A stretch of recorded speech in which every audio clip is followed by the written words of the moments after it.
Right guys, Mark Crossfield here, and today I'm going to be testing the MIZUNO GT180. I've got Dan Hendrickson helping me because we've collected some data with one of his members here at Torquay Golf Club. This is a very adjustable MIZUNO driver. We've tested the left and right adjustability with a neutral tester, which we'll show later. Classic blue looks, classic MIZUNO beautifulness. Let's show you what this club is all about. Let's get stuck in.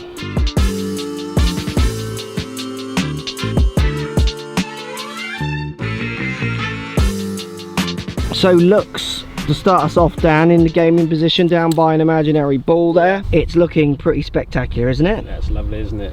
It's very Mizuno-ish. Lovely colour, got the Running Bird logo, that little bit of white lipstick round the outside. Now, we get a very extensive changeable neck. We get 2 weights here plus another base plate weight with slots 1, 2, 3 tracks that we can run them in. So we basically can move the setting of how it sits on the floor, which we'll show you in a second, open, close, neutral. We can then move these weights back and forwards for high and low spin, plus we could put them in a drawer. So both of them in the drawer would create max draw, both in the toe, which would create max fade in theory. But also you could move just one of them, keep the other one there. So you've got like so many different points where you can put the weights on the bottom of this driver to try and dial in the feeling that you want from a golf club. So we're going to hit a shot first, each of us first, to kick us off in the neutral setting. So we're only going to hit in the neutral setting, in the setting that gave us the best indoor numbers. Yep. And then we will show what's happened to this club with the settings afterwards from a neutral tester. Let's see you hit one down.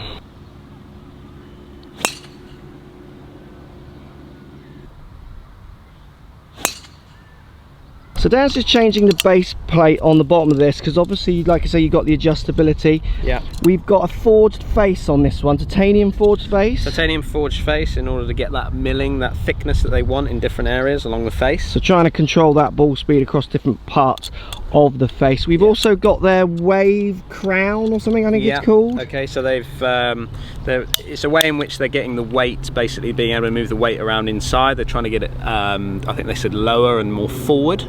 Which is obviously interesting. So as a default setting, if you like, with the weight, if you take all the adjustability out, they're trying to move that weight forwards, but you can then contradict that with the other weight ports. And you can see at the front of it, it almost has this kind of bulbousy bit, doesn't it, where it is trying to pack it forward and where they're saving the weight in the crown. As you hit that first, the feels and sounds, how did it feel? Yeah, it feels very nice. It feels very solid. It's not too tinny, which I really struggle with, but it's certainly not a thuddy sound. But yeah, I liked it. So it was a nice looking head looking down again. You know, they always produce good looking heads, don't they? So Dan, you've moved this into the open setting. Yes. To basically move this back into the open setting. Correct. And that now sits on the ground, definitely feeling like it's pointing more to the right. You feel that that's pointing more to the right? Yeah, I mean, I would completely override it. I would just pick it up and straighten it. I wouldn't use that.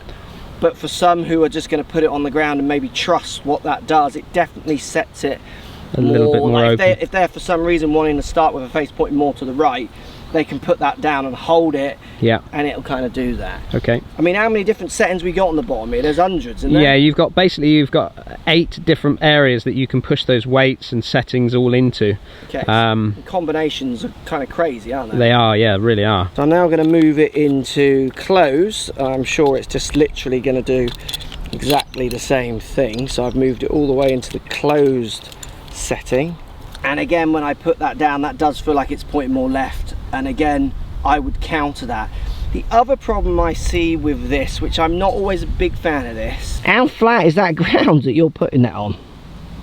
Not overly. But do you see what I mean? If you're using something to maneuver it, where you put that on the ground, if it's uneven, is going to make it point in a slightly different point to another, is it not? You put it in one of Rory's old divots and yeah, it's going to point in a different direction. Way, isn't it? So yeah, I get what that's about. I'm not a massive fan of that, and I think lots of people would override it, but if you're happy with your face to point in a direction by just putting it down on the ground, that is going to do that. Again, from a fitting point of view, if you're doing it in the studio, you're popping it down on a dead flat mat, that's going to, maybe you might see that a little bit more. But people are hovering the club though. Yeah, a lot of people are, aren't they? Yeah. A lot of people are doing that. So I think the players should override that, and probably will override that. I think that's more of a marketing area than anything else, to be honest. Right, before we have another hit of this club, let's take you indoors to some data that we captured earlier. 16 handicapper, really didn't tell him what was going on. Just check this out. So we're going to do a blind test of numbers with this Mizuno driver. We have Charlie. Hello, Charlie. Right. He's hitting shots and we've turned the screen off because I don't want Charlie adjusting to anything that we're doing. It's a blind test to show you how much this driver can or can't do. For Charlie, who's just a 16 handicapper, hits pretty straight with a little bit of draw.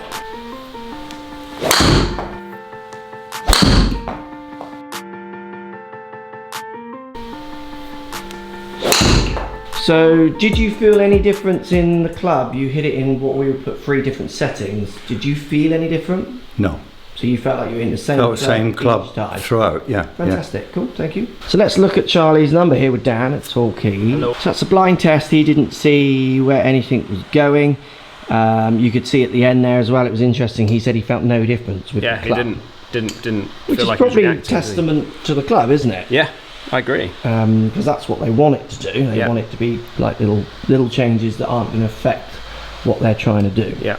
So with the close setting, he averaged, if you do the pointing for me there, Dan, he averaged, what was that, 14 degrees, 14 yards left. But suffered from very low spin. Very low spin, yeah. And then averaged 170. Yeah, peaking out at 184. And 15 degrees peak height, because he basically was hitting high toes with that. Yes. Which was encouraging the leftness as well. Mm-hmm. Then the open setting, he averaged... This one. So where are we? We're averaging 25 yards right. So we had 2 big rights and then 2 manageable rights. 2 manageable ones here. But the spin became more realistic. Yeah. 2-3, and he got his 180 carry. 180, topping out at 196 with only 9 rights. You can't ignore that that's a very good shot. It is a good 9 shot. right is not missing by much when he's full distance. No, absolutely. And peak height, because he's picked up sort of 5 yards on peak height on average. And then we went into the neutral setting, which in theory is what he gains in a different. He's got a Callaway driver, he told me. 13 right. So we've disabled the 62 because that was a complete miss hit. Yeah, he even said like that was not good. Yeah, not really kind of what you're seeing big from all heel the other strike, data. club face wide open. Yeah, just got it wrong. Yeah. And then backspin again, 2-3. 2-3. Back to his normal height, a little higher, yeah, 23. So picking up a bit more. And then, yeah, I mean, it's good, isn't it? He's averaging 188 with a 191. 191. So this open position created the biggest hit of the day. So I mean, that's moving almost 30 yards with moving that weight, and he's not feeling anything, which is great for a fitter to try and... Absolutely. I think it would have been interesting to see how he would have reacted if we had the screen on from shot to shot to shot. Do you think it would have made a difference? Well, that's the most important point here. 16 handicapper, he looked very controlled in what he was doing. Yeah. You can see him dotting around and hitting good shots with all the settings. Yeah. I would like to see him hit it for longer, like 2 weeks on the course, to see which setting he kind of settles on. I think at the end of the day, he'll beat any setting, which is like they all do. They just override it. Yeah. As soon as he starts going a little left, he tinkers. So this is where these clubs are brilliant for us. We can tinker and dial in a little bit. But I also see them getting people's heads. They know they've got the ability to move flight. They have one bad round, they move it, and then they're missing it in a different way, and then they move it again. It's like this endless cycle of forgetting the real key, which is their delivery. And Charlie's that type of player. He's a tinkerer. He's always in here tinkering around, wants the wrench to do this on his drivers that he's got at the moment. So, yeah, he's going to want to dial in. And if you give him something like that, he's going to play with that. But to be honest with you, quite impressed with the amount of movability on that for a fitter. From my point of view, looking at this from a fitting side of it, love it, absolutely love it. I can get that thing moving around and get the player moving that ball in a different way, so that's good for me. And that's before we start tinkering with the neck, which I think on this one also has an upright setting, doesn't it? There's a U in there. There's an upright setting on this one, so we could have even pushed it even more. I mean, this is more impressive than most in some ways, in the fact that it drops from 7.5 and you can ping that up to sort of 11.5. Yeah. So that's a big movement on that particular neck.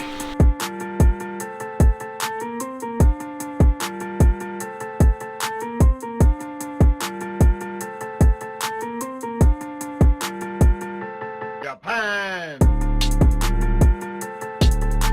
I mean, they were great numbers from indoor there. I thought that really showed like how the adjustability when you took it on a dry test was doing a lot for that player, wasn't it? Left and right. Before you start working in fields or any adjustments, because you've got to be aware that they will adjust over time. So none of this is like a secret answer, but I was quite impressed with the adjustability of that and what it was doing to his left and right shape in a driver, which to all intents and purposes can be super low spin, super game improvement, super left or super right. They were good numbers. They were good numbers. I think from me looking at it from a fitter's point of view, I probably saw more manoeuvrability from that head than any others that I've done. So I would say it's a positive thing. So Dan had one go, first one way up to the left. This is one of mine and then two of mine, and I hit these pretty much identical. And Dan did hit his low spin optimum, which is way up there, which is a very good drive. That's a big hit for me. Yeah, for me, those two have done exactly what I would expect them to do. They've gone where for that strike, which is exactly what I would want from any driver. I don't want any tricks. I don't want any super low spins or super high spins where I hit it in a place I should get X number. And the thing with Mizuno drivers, to be honest, I've been testing them for years, is they always just produce such solid numbers. Yeah, and I say this in a lot of videos, people just don't keep them in their minds when it comes to driving. Have you ever gamed a Mizuno driver? Never. A game Mizuno 3 would. Yeah. To be fair, the old T-Zoid. But I mean, you say that, and that's probably one of the best drives I've ever seen you hit. Well, you're absolutely right. When we tested the ST, is it the ST? Yeah. The other range of this one, I was hitting that really well, and I got some really good numbers out of that. And I actually think I probably could easily game that club. Yeah. The feel off it just felt a bit nicer, but we're creatures of habit, aren't we? We are creatures of habit. That's the longest. That's probably the longest drive I've hit up this hole. Well, in relationship to where my average one hits, so we're going my average, I would say, to one of your best. Yeah. That's still a bigger gap than I would expect. Yeah, I mean, we've talked about it before about me optimizing, and I don't get the most out of what I deliver. Yeah, and that one there would probably say I'm getting somewhere close to that. I fancy a little long drive to finish, Dan. So we have a little competition. Let's do that. You were still upset from that last one. Who can hit it the furthest with the Mizuno in our preferred setting? Quite impressed so far. Like it. Doesn't have to be on the fairway. You can send it down there the longest. You can get it chasing down this hole as well if you get the right shape. Oh, that's a low ball, but is it going to chase? It's a bit heely. Not seeing it down. Did it make it through? Yeah. So you've got your normal 250 yards worth of roll out. Yeah, that was nice. That one. That was a bit heely, but it didn't do anything that I wouldn't expect it to do from a heel strike for me. So. Yeah. Okay. The wind is just like slightly into and off the left. Is this all right here? Have you gone forward, Ian?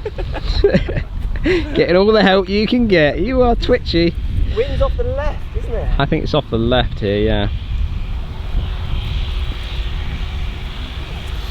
Well, it's all about the long ball, eh? Yeah. Come on, Mizuno. Be my friend. I'm going to try and cut the corner a bit.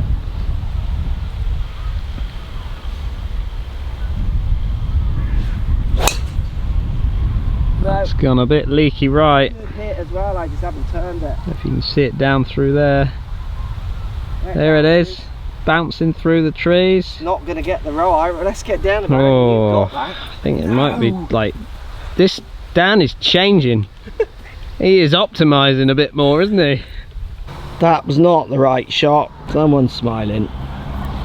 Hey? I'm not going to pace that. I'd get your zapper out to zap that. It's so It's far. way down.